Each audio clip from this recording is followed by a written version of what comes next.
பையன் +2 படித்தேன், பரீட்சையில் இருந்தேன், நல்லா படிக்கக்கூடிய பையன். திடீர்னு போன மாதம் ஆக்சிடென்ட், முக்கியமான மருந்து வாங்க போகிறேன்ட்டு சத்திரகுடி போகிறேன்ட்டு தெரியாமல் இன்னொருத்தவங்க அவங்க ஃப்ரெண்டுக்கிட்ட வந்து பைக் வாங்கிட்டு வீட்டில் மிக்சி வரும், அவங்கள மிக்சி வாங்கி கொடுத்துருந்தாங்க. போய் ரிப்பேர் பார்த்து வராங்க. இதை தெரியாமல் எங்கிட்ட சொல்லாமல் கொள்ளாமல் எடுத்துகிட்டு வாங்கிட்டு போயிட்டு ஒரு ஆக்சிடெண்ட்டில் டிப்பர் பின்னாடி போய் அடித்து ஸ்பாட்டில் இறந்துட்டேன். இன்றைக்கி +2 தேர்வு ரிசல்ட் வந்திருக்கு. 483 மார்க் வாங்கியிருக்கேன். அவன் இருந்திருந்தானே எங்களுக்கு ஒரு தூணாக இருந்திருக்கும். நல்லா படிக்க வச்சு நம்ம மேலும் கலெக்ட் ஆகணும். அது அவனுக்கு ஆசை கலெக்டாக படிக்கணும்னு தான் சொன்னேன். நான் தான் சரி இப்போதைக்கு முதல்ல ஒரு ஸ்போர்ட்ஸ் எடுத்து ஒரு வருமானத்துக்குள்ள அதை தேடிக்கிறா, அதுக்கப்புறம் அதை அடுத்தடுத்து வெட்டி போட்டு நீ முன்னேறிப்போ அப்படின்ற மாதிரிலாம் சொல்லி வச்சுருந்தேன். திடீர்னு எல்லாம் எங்களை ஏமாற்றிட்டு இந்த மாதிரி போய் ஒரு ஆக்சிடென்ட்டில் இறந்து போயிட்டேன். எங்களுக்கு பெரிய இழப்பாக இருக்குது.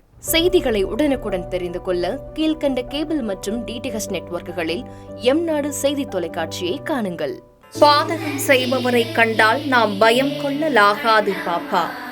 மோதி மிதித்து விடு பாப்பா, அவர் முகத்தில் உமிழ்ந்து விடு பாப்பா. அண்மை செய்திகளை உடனுக்குடன் தெரிந்து கொள்ள இணைந்திருங்கள் எம்நாடு தொலைக்காட்சியுடன்.